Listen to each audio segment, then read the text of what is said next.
What I will do during 15 minutes now is to share with you Lust for Life. And I will do that from a very defined and different perspective compared to all of you in here. And my different perspective is of course due to the fact that I broke my neck 29 years ago when I was diving in shallow water, and I fractured my spine. So I have a fairly good right hand and arm, whereas my left hand and arm is less good, and I have a sensation in my left arm. So when these devastating things happen, and you wake up and you look at your feet and you realize that you have no contact with your feet any longer. They might belong to your body, and you can it's difficult for you to sort of grasp what's happening. There's no way that you can do that initially.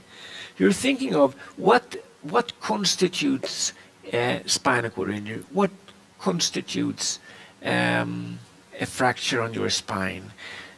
What implication does it have for the rest of your life? And I tell you, out of the 350,000 people around the world that sustain a spinal cord injury every year, most of them have no clue what it's like to break your neck or to break your back.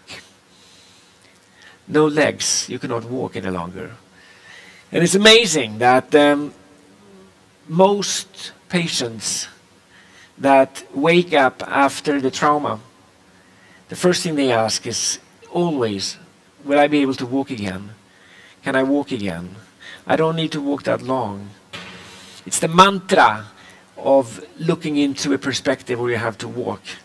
And a lot of times that's also counterproductive, because it can take away focus from a lot of other things that you can do in life when people focus too much on walking.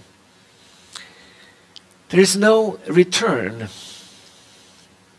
This is not a dream, this is reality.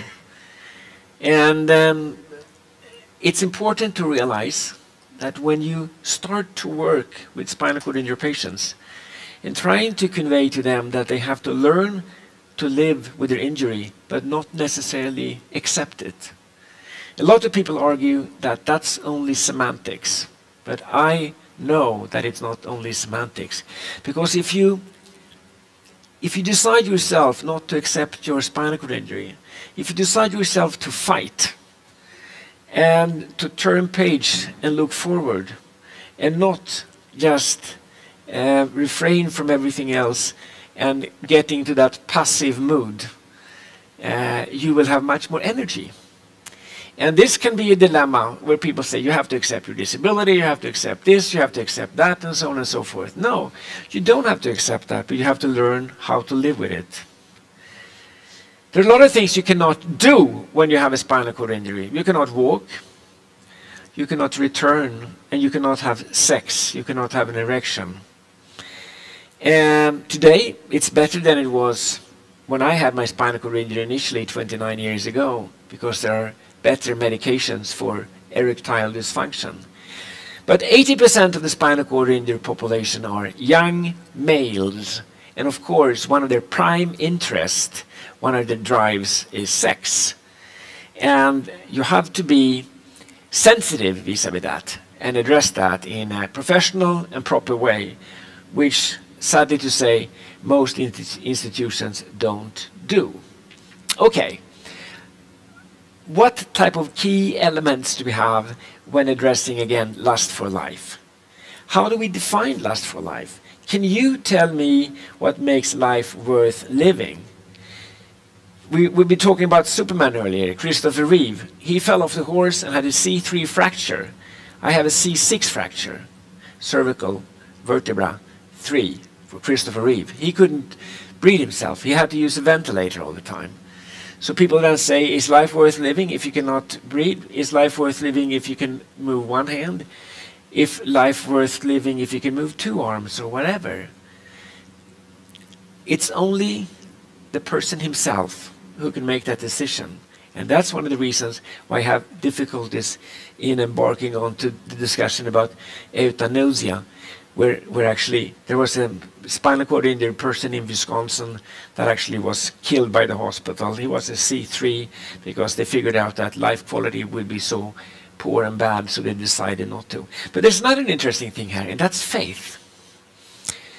If you have a patient that believes in God, you will have a patient that actually reconstitutes his life faster and better than if he is a person like most of us in here that don't practice religion. There are a number of examples, no matter if you're Jewish or Christian or Muslim or whatever. I've been in Istanbul, I've been in Africa, and I've seen that so clearly. I've actually been joking with the local municipal health authorities in Stockholm, and I said we should get an extra fund for rehabilitating atheists because they take longer time to get through rehab. But there is another way. If you don't believe in God and if you don't practice religion, you can practice philosophy. And that is something that actually came about through an American philosopher, Lou Marinoff, from New York, who wrote a book called Plato, Not Prozac. Prozac is a drug. It's a serotonin inhibitor. It came about 20 years ago. It's called a lucky pill. In Sweden, 700,000 people use that on a more regular basis. It's a great drug, but maybe not 700,000 people should use it. And to tell you the truth, this is a better way to actually go through your grief. Exercise your grief. Cry. When the young doctors go in to a wardroom in my ward and they see this John, 22 years of age, motorcycle accident, crying, the doctor gets nervous, the doctor gets frustrated, because John is exercising his anxiety, he is exercising his grief, he's crying, but the doctor feels that it's better to deal with patients that don't cry than to deal with patients that cry. I don't agree. I think you have to exercise your grief.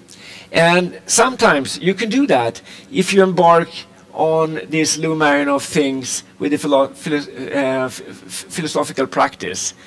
And the interesting thing with this is that he divided it to problems, emotions, analysis, contemplation, and equilibrium. And I don't have time to go into that now, but the clue here is, again, try to sit down with the newly injured patients and try to sort out all the thoughts that are just fumbling around in his head, because that's exactly what's happening.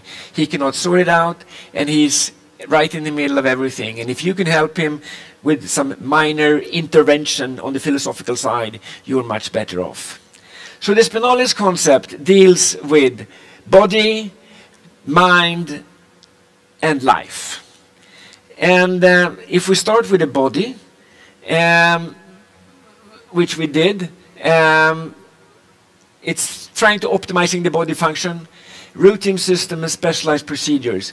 It's just a way for us to convey to the newly injured patients how they actually should conduct life and get on with practical things. And it's the most simple part of this, actually, lifestyle improvements. And all this thing boils down to be a corner in the Lust for Life concept. If Lust for Life is something that we're working with.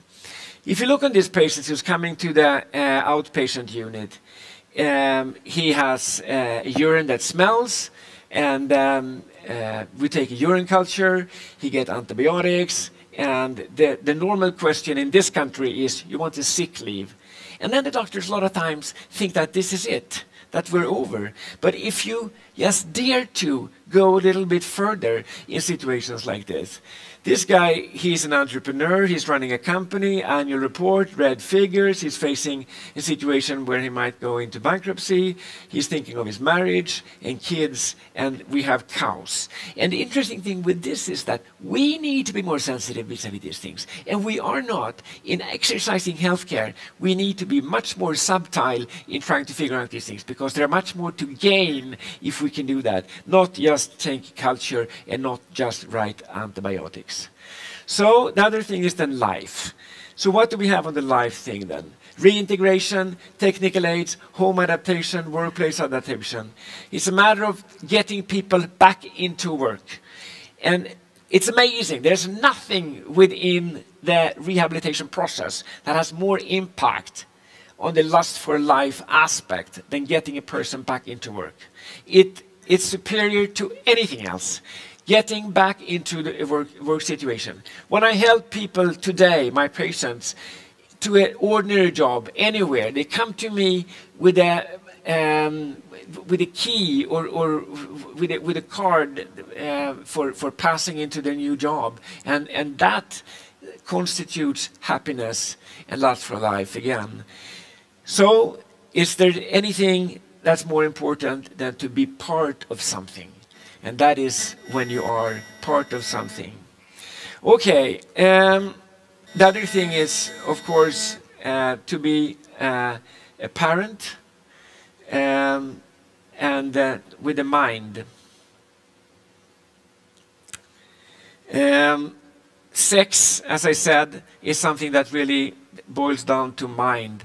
And when you should address the sexual part and thinking of various ways to, again, exercise your mind and give your mind enough time to explore. And we were talking about earlier the exuberance of being part of life.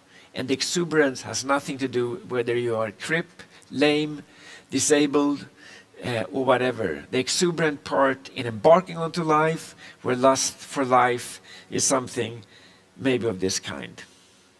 Thank you very much. Claes Hultling.